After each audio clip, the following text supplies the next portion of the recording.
Chapter 241. At Helios police station. Officer, have you gotten the wrong person? How could my son possibly be selling drugs? Yeah, officer, you must have made a mistake. My grandson is still so young. There's no way that he would do such things. Both Janice and Madame Vanderbilt panicked. If Hector was caught distributing drugs, the consequence that he had to face would be a lot more serious than when Yorick was caught for money laundering. Hector was the only heir of the Vanderbilts. He was the only one who would inherit and continue the family lineage in the future. His criminal record would stay in the system if he were to face a jail sentence. Which lady would dare to marry him if that was the case? The policeman who was writing the testimony raised his head and glared at them with a solemn expression. He's already in his 20s, and you still consider him young? Our colleague found drugs in his bag, and we've been notified by our superior. He'll face at least 5 years or more in prison. Madame Vanderbilt would have fainted if it were not for Janice's support. Her face was pale. Officer, could this be a misunderstanding? My grandson has always been very well-behaved. Well-behaved? Hector is often caught gambling illegally. He's been arrested no less than 3 times before this, hasn't he? Had we not given him chances? He's escaped real punishments and has only been asked to sign a guarantee several times. The policeman knocked on the table and spoke sternly. The kid is only getting worse only because of his parents' and guardians' connivance.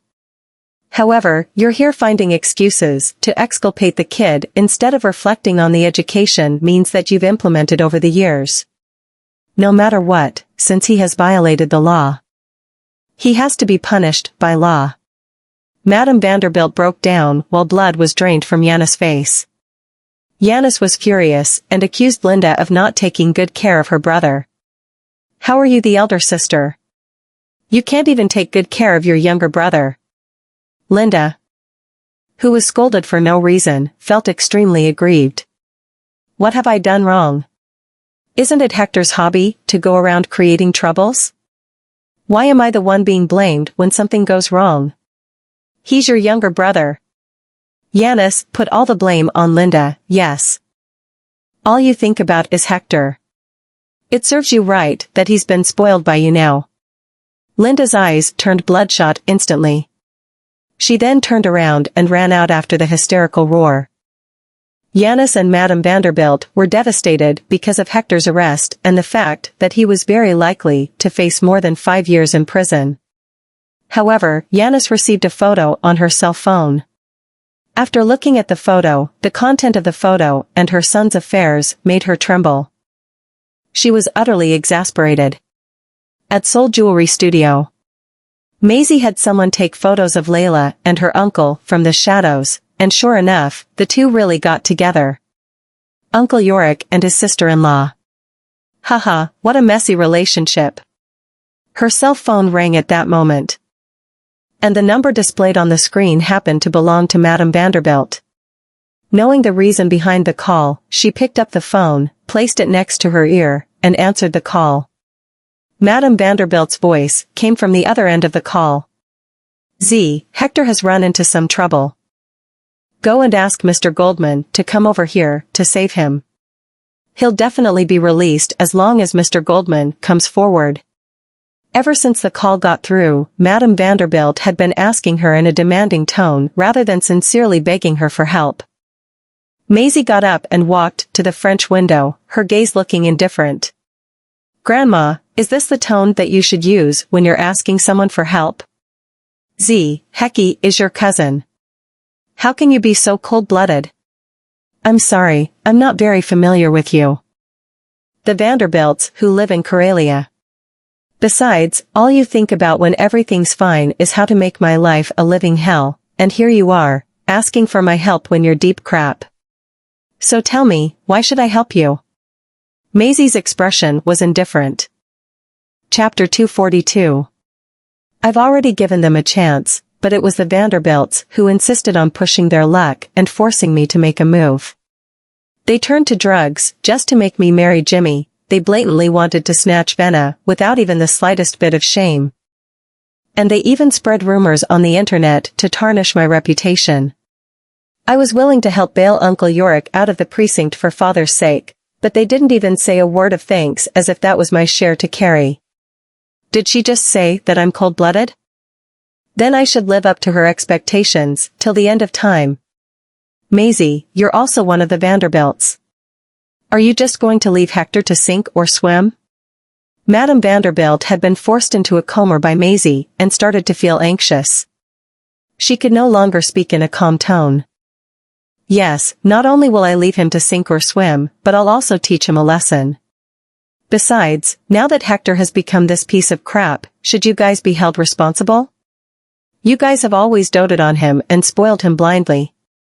He's been asking for it ever since he chose to follow the wrong path. I just couldn't bear to see him continue to develop in that direction and decided to give him a chance to reform. What do you mean? Madame Vanderbilt was bewildered for a moment. Maisie's eyelashes twitched. I was the person who reported Hector. And since a case has been established, then I suggest that you stop thinking that he can get away from prison. Let him undergo reformation in prison so that he can differentiate the wrong from the right. Madame Vanderbilt was trembling and yelled. Maisie Vanderbilt. You actually sent your cousin to prison. You bitch. You really are up to something ominous. I warn you, if you don't get Hector out, if you threaten me again, I have ways to keep him in there for the rest of his life. So whether you choose to behave yourselves or continue to cause me troubles, that's up to you. Anyway, Hector's fate is in my hands. Maisie smirked. I can make him suffer years less if I'm happy, but if you dare provoke me, I'll make sure that he won't get out ever again. Who doesn't know how to threaten others? I should really thank those people who once threatened me. They've taught me well. Maisie's words made Madame Vanderbilt realize something. Not only does she have Mr. Goldman's power to rely on, but she'll never be soft-hearted whenever she puts on her game face. From the time we decided to challenge her limits repeatedly, we've fallen into her grasp. Maisie is really terrifying when she's set on being ruthless. As for Hector, he's ruined even after being released from prison. Maisie ended the call. She did not go soft, not budging from the beginning to the end. That was what they had forced her to do, after all. Knowing the ways of that family, knowing that they would never let her go. The best way to keep them at bay was to force them into submission. This family has spoiled Hector since he was a child. He's been brought to the precinct several times because of gambling and brawling with others before this, but he never repented. Since the people I hired found out about his drug trafficking behavior, it'd only be my responsibility to send him to prison to reform. So as not to allow him to grow out of control and even have the guts to murder someone in the future. Kennedy knocked on the door, walked in, and smiled. Z, someone wants to see you. Immediately afterward, a figure appeared behind him. Nolan walked out of the office of the administrative department. Quincy knew without asking that he must be heading downstairs to look for Ms. Vanderbilt. He sometimes wondered whether Mr. Goldman would feel unreconciled to be left out by his sweet wife, while Ms. Vanderbilt was busy whipping her relatives who did not know their place into shape. The elevator door opened, and Rowena happened to run into them. Rowena walked toward Nolan and gave off a faint smile. Nolan, where are you going? Nolan narrowed his eyes and asked, indifferently, why are you here? Mr. Goldman Sr. asked me to bring you lunch, saying that you sometimes skip meals when you're busy, Rowena replied. Chapter 243. Nolan's eyes narrowed slightly. Has Dad lost his mind? Hand it to Quincy. Nolan signaled Quincy to grab it. Quincy took the lunchbox. Rowena, just leave it with me. Rowena did not say anything but looked at Nolan with a smile. Are you heading out? Rowena. Mr. Goldman is going to visit his wife. Quincy answered the question instantly, and Nolan gave him a cold glare. Wife. A hint of coldness flashed across Rowena's eyes. Is he talking about Ms. Vanderbilt? Nolan really values her a lot. Is there anything else? Nolan took a glance at his watch as if he was in a hurry. Rowena smiled and shook her head. Nolan did not utter another word and walked away. Quincy smiled when he passed by Rowena. Rowena, don't be angry. He's acting so because he misses his wife and can't wait to meet her. After explaining it to her, Quincy caught up to Nolan. However, he did not realize that Rowena's eyes dimmed gradually. Nolan came to Soul Jewelry Studio but saw several female staff members chattering outside the reception room. They seemed to be looking at something until Nolan appeared behind them. What are all of you doing around here? They all trembled involuntarily upon hearing the voice and made way for him. Nolan, who was standing outside the door, looked inside and saw that Maisie was designing jewelry for a man. He did not seem to notice the few more people in the room and only stared at the man standing very near Maisie. His figure looked extremely familiar. Maisie was talking when she saw Nolan standing outside the door. Helios, standing beside her, also turned around slowly and exchanged gazes with Nolan. Helios just smiled and did not react much, while his assistant, Nina, and everyone else on his team all stepped aside. Why are you here? Maisie looked at Nolan doubtfully. Is this man so idle? This sentence sounded just like how he reacted when Rowena came looking for him. The way she uttered it made it sound like he should not have come. Nolan's expression turned sulky. Can't I be here? Is she afraid that me being here will disturb her time with Helios? Maisie was at a loss for a split second. What's the matter with this man? Did he wake up on the wrong side of the bed today? Helios put down the jewelry sample in his hand, turned his head to look at Nolan, and chuckled.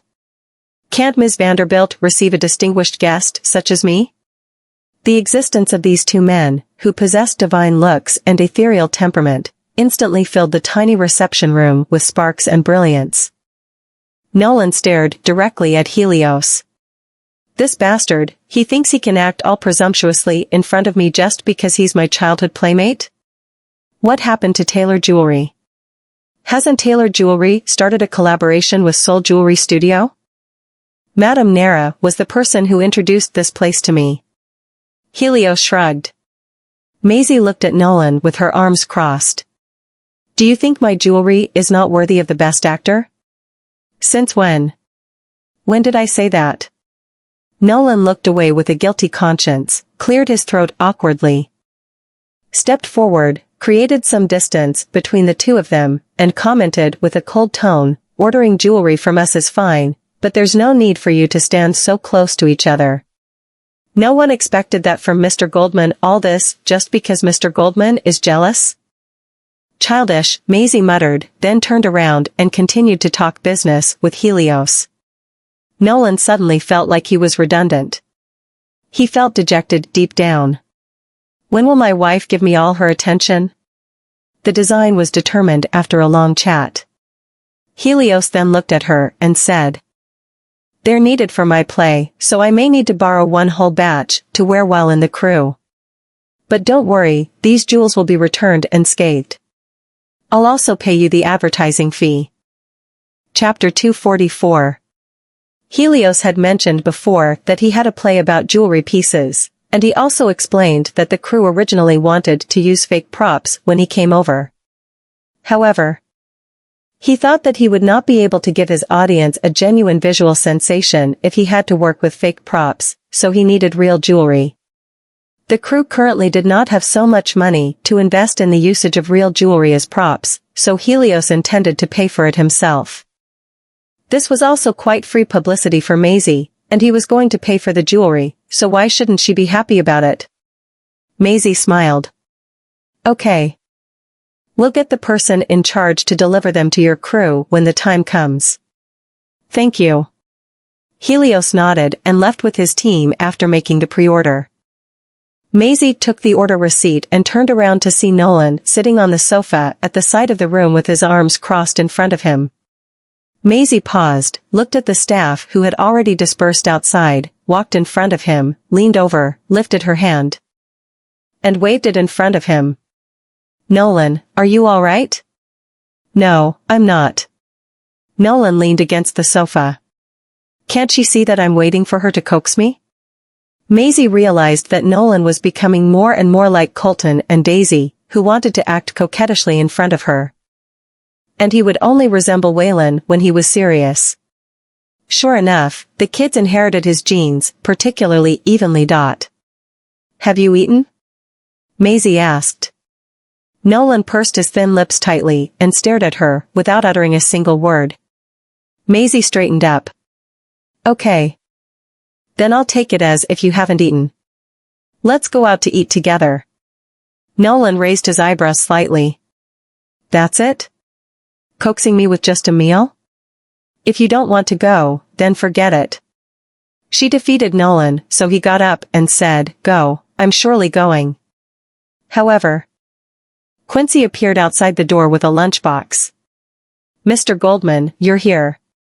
Do you want the meal that Miss Summers brought? Quincy felt that Nolan's aura was becoming more oppressive and suffocating before he could finish speaking. Maisie glanced at the lunchbox Quincy was holding, turned to look at Nolan, and the corners of her lips were raised. Oh, it turns out that your little childhood girlfriend has brought you food. I'll go eat by myself then. After saying so, Maisie left the reception room without looking back. Nolan quickly caught up to her, glared at Quincy standing beside him, and gnashed his teeth. Your tongue is really superfluous. Quincy trembled. I haven't said anything wrong, have I? When Layla heard someone knocking on the door, she thought it was Yorick.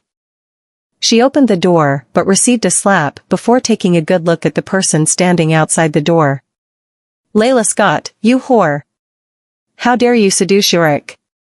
Although this is expected of a homewrecker, it's still so cheap. Janice pushed Layla to the ground, sat on her, hit her, slapped her, and jerked her hair.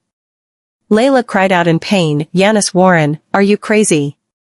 Who told you that I seduced Yorick? Ah. Janice pulled at her hair and forced her to look at the photos on her phone. Bitch, you dare lie to me. I was still wondering why Yorick has been so distant yet rapt lately. His son faces prison time and he's not even answering his phone.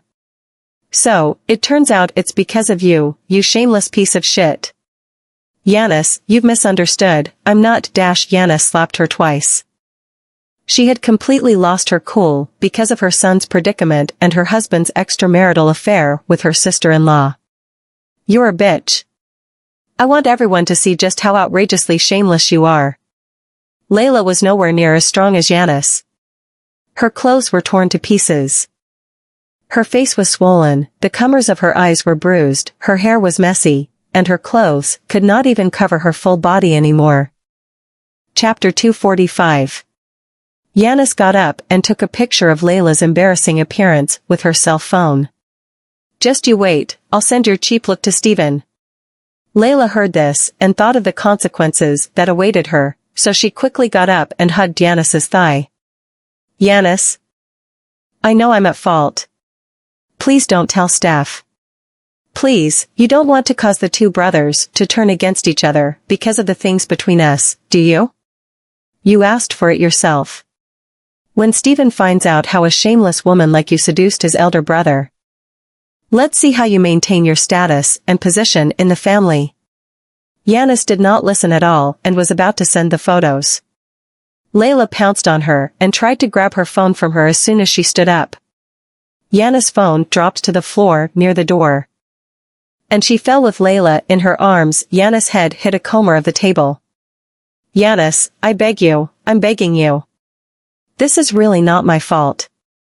It's Layla discovered that Janice's eyes seemed to be staring blankly into the nothingness halfway through her pleading. Layla's face paled gradually. And she stretched out her finger and placed it under Janice's nostrils in search of a single puff. She then collapsed on the floor in a panic, covering her mouth in fright. She's not breathing. Maisie was fetching her meal in the company's staff canteen. Not long after she sat down, she saw a figure appear in the canteen. At that moment, the staff members in the canteen were all agitated. This is a miracle that only takes place once in a century. Mr. Goldman actually came to the staff canteen for lunch. After Nolan grabbed his meal, he walked to the seat opposite Maisie and sat down. Maisie looked up at him and then at the food on his plate. The cafeteria staff has definitely done so out of pure reverence. She's given him so much meat for just one serving. However, seeing how he did not move his silverware much, she smiled. Nolan, you don't have to force yourself if you're not used to it. Given his identity, he's used to reveling in dainties. It's only natural that he's not used to such a simple meal. The food in Black Gold staff canteen was not bad, and the prices were relatively similar to that of a fast food diner or restaurant. But seeing Nolan, who was wearing a custom-made suit and a luxury watch, eating fast food here, his temperament did not quite fit in with the surroundings. I'm just changing things up a little. Nolan picked up the spaghetti on the plate with his fork. Perhaps because he felt that they were too greasy, he put them down again. Maisie sneered and moved the fish broth that she had ordered but had yet to take a sip from before this to him. Drink this. It's lighter and delicious. Nolan took her soup, tasted it, and gave off the highest praise that he had ever given to this canteen. This broth is not bad. Didn't Miss Summers bring you lunch? I think the food she cooks must taste better than those this canteen has to offer. Right? Maisie took a sip of the Coke on the table and raised her eyebrows. Nolan put the soup bowl down and lifted his gaze. I'll ask Quincy to bring it to you if you want to try it. Hee, she cooked it just for you. Then when will you make some for me? Nolan stared at her. He preferred her homemade lunch over Rowena's. Maisie was startled for a split second. She met his gaze and then looked away in an instant. My cooking is not that good. Nolan crossed his 10 fingers loosely, propped them against his chin, squinted, and smirked like a cunning fox. It doesn't matter. I like everything that you do. Maisie was rendered speechless. The people around seemed to have been caught off guard by the abrupt public confession, and the food in their plates or bowls tasted extremely bland all of a sudden. Maisie suddenly received a call from her father. Her expression dimmed after picking up the call and listening to what her father had to say. What's wrong? Nolan asked. Maisie's eyes turned overcast as her brows frowned slightly. Janice jumped off a building. Chapter 246. Janice was found dead on the scene after she jumped off her apartment. Madame Vanderbilt and Stephen went to the police station to help with the investigation.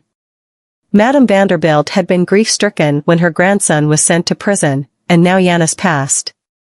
She didn't get to take a break. As a result, she passed out. Nolan took Maisie to the hospital, where Yorick and Linda were. When Linda saw Maisie, she angrily held her by her collar and cried, "It's all your fault. My mom passed away because of you. It's all your fault." Nolan's eyes turned cold, and he put his arm in front of Maisie after pushing Linda away. Don't blame everything on Maisie. It's her. She's the reason Hector is in prison. What happened to my mother was her doing too. She's a bad omen. Lynn. Stop that. Yorick pulled Linda behind him, turned around, and smiled at Nolan. I'm sorry, Mr. Goldman. My daughter has gone through a lot, that's why she's just spouting nonsense. Nolan maintained his poker face. Maisie was quiet, but she held her fist tight. She never liked Janice, but she never wanted her to lose her life. Look, she's not saying anything. She really did cause my mom's death. She's a murderer. Linda yelled at Maisie. Only Maisie would take revenge against her mom and brother. She was a cruel woman. Maisie pressed her lips together and suddenly thought of someone. Dad, where's Layla? When Layla was mentioned, Yorick's expression changed for a split second. Stephen seemed to be used to not having Layla around and probably didn't care much. I have no idea either. Maisie looked down and suddenly asked, where did Janice jump from? Stephen paused but didn't reply. Linda yelled at her. Why do you care? Do you think you haven't done enough? What more do you want? If I were you, I wouldn't think that Janice was that emotional and would choose to end her life by jumping off a building, Maisie said while walking toward Linda. Instead of wasting time here, why don't I go and find out how she died? Maisie turned around and left. Nolan followed along. Maisie walked across the ground floor of the hospital quickly, but Nolan held her arm and said, Z. Maisie stopped but didn't turn around. He noticed that she was shaking. Nolan walked in front of her and looked down. Z, I believe it wasn't you. It wasn't me. But, it's related to me. Maisie's eyes were dark. She didn't believe that Janice would end her life because of a picture. Still, that had led to her death.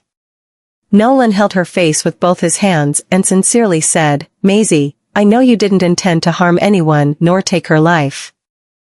Didn't you say that you're going to investigate?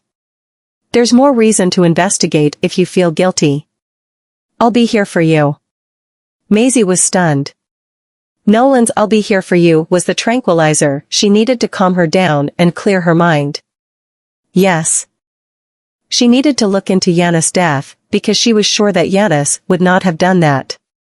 The biggest suspicion was since Janice had received that picture in Karelia, why would she choose to come to Baseburg to end her life?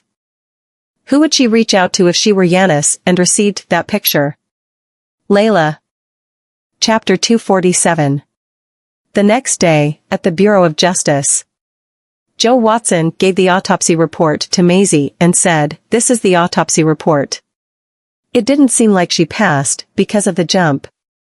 Instead, she seemed to be pushed off the building post-mortem.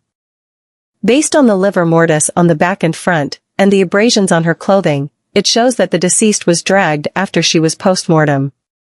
Being pushed off a building post-mortem clearly indicated homicide. Maisie looked down at the report. The cause of death was mostly due to trauma to the head. Were any traces of the killer found on her body? Maisie asked. Joe nodded. Skin was found below her fingernails. They're running it for DNA now.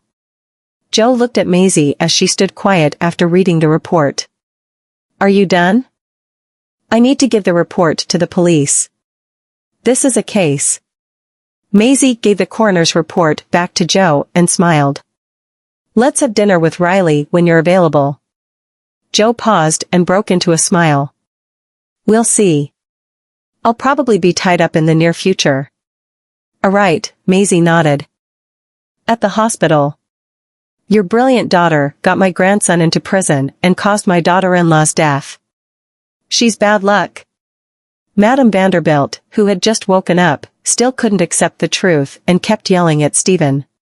She wouldn't stop, no matter what Stephen said. She cursed. That rascal, she's a troublemaker, a bad omen.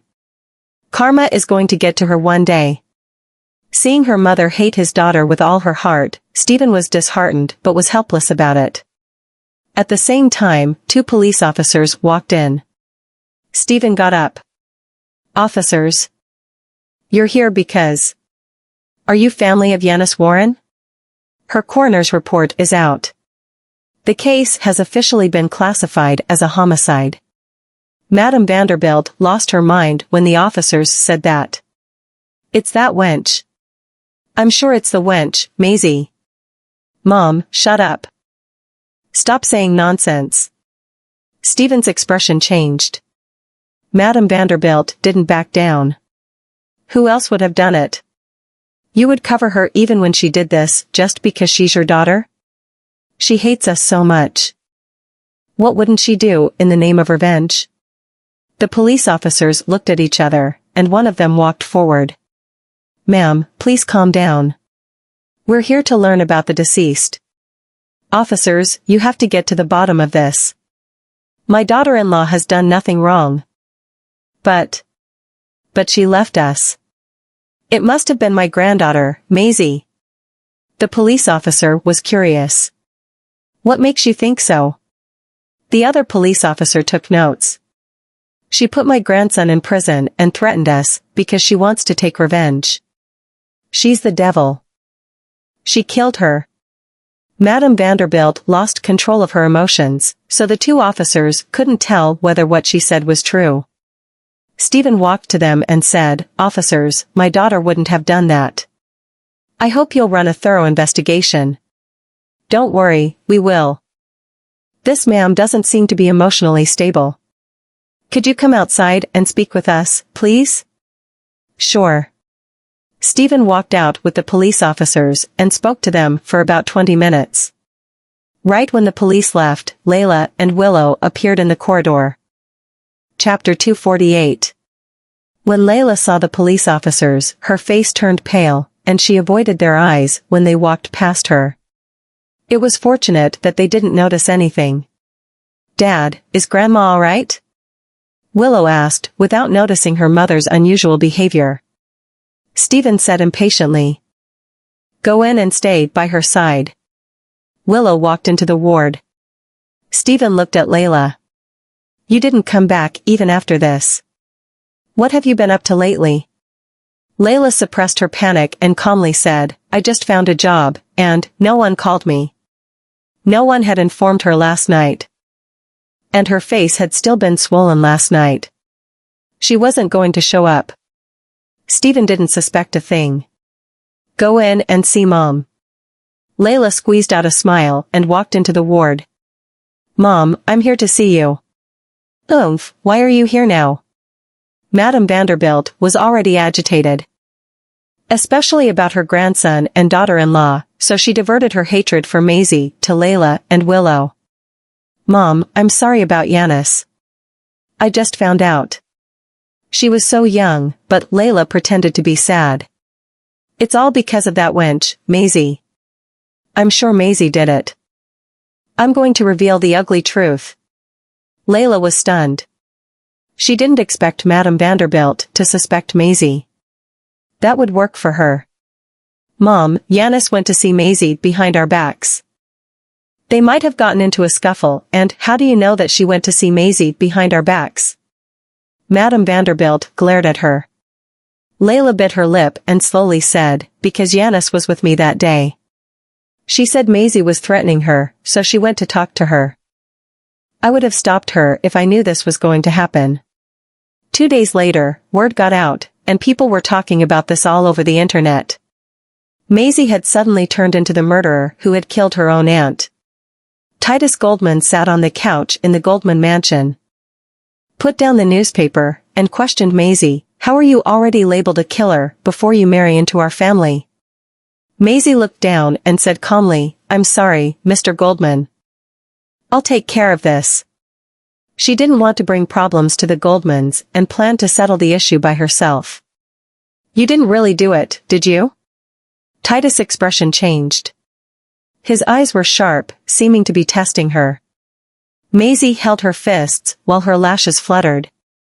Nolan came downstairs right when she was going to say something and said, "She didn't do it." Titus hummed. "Don't tell me that.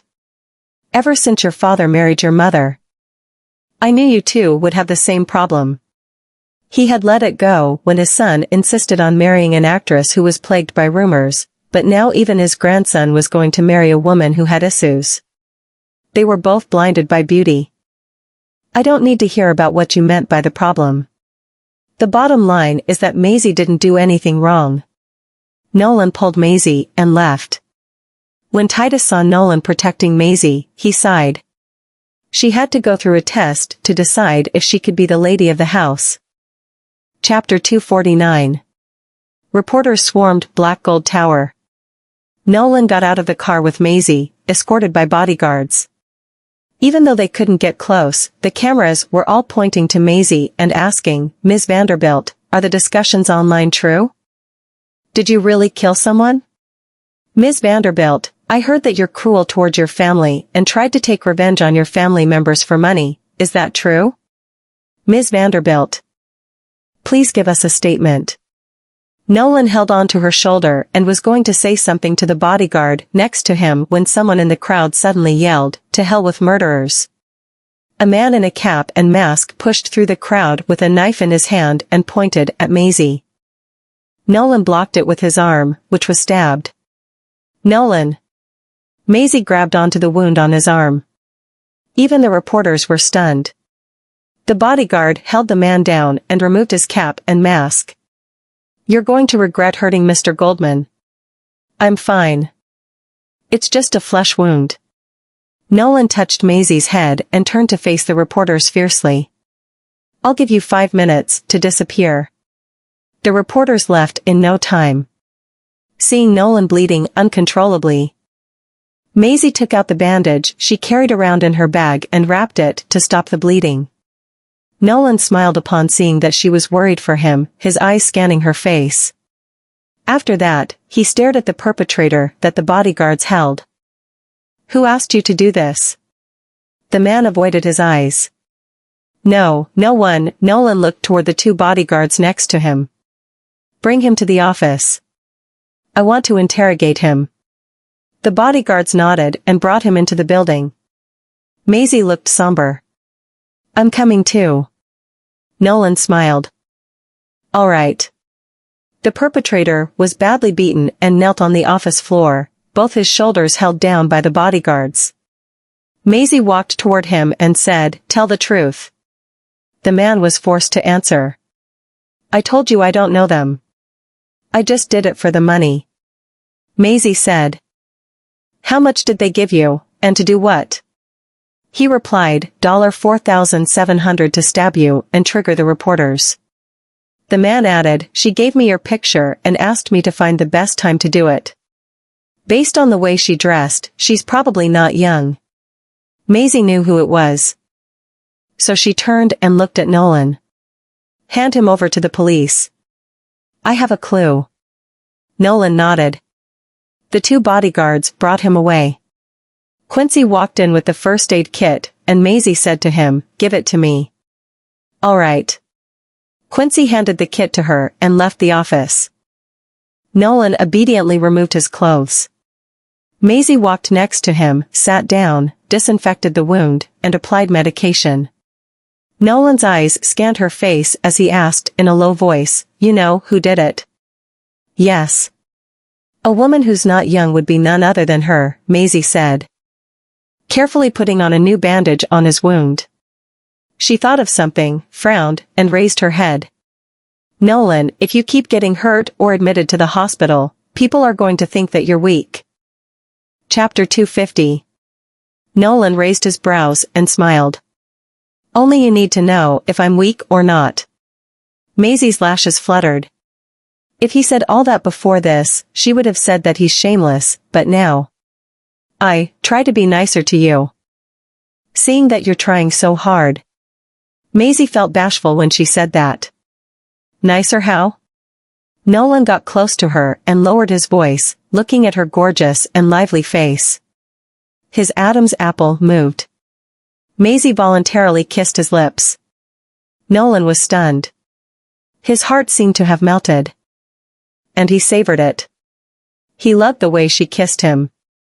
Reward. After Maisie left his lips, she turned around to tidy up the first aid kit on the table. Her ears were red. Nolan wanted to let her get away, but he couldn't stand seeing her being so bashful. Thus, he hugged her from behind, guided her to the couch, and held her down. Maisie pushed him away. Nolan, stop it. We're in the office. It would be awkward if someone walked in. No one is coming in. But, your arm, focus. Maisie held a press conference in the afternoon. The huge meeting room was filled with journalists from all major media outlets. Some lesser-known media outlets seemed to have been invited by Nolan. Nolan stood behind the scene. Quincy stood next to him and carefully said, Mr. Goldman, these reporters are infamous for being difficult. Are you sure Ms. Vanderbilt will be all right? I trust her. Nolan looked at Maisie. If she chose to trust him, he would return it. Layla and Willow walked with Madame Vanderbilt and showed up together with Yorick and Linda. Stephen walked in slowly behind them. When Layla saw that Maisie was standing on stage and didn't look injured, her expression changed. How did this woman avoid it? It didn't matter. Now that she was labeled a murderer, her reputation would be tarnished for the rest of her life. Even if she held a press conference to clear things up, what was the point? Madame Vanderbilt wouldn't have believed her. Dear reporters and friends of the media, good afternoon. I'm Maisie, the woman who has been labeled a murderer and has been making rounds in the news. Maisie looked at the crowd and the flashes. Not only did she not waver, but she confidently looked into the cameras as well. My family is seated among you. Please ask any questions in their presence. Ms. Vanderbilt, the rumor is that you had a falling out with your family for the shares of Vena Jewelry, is that true?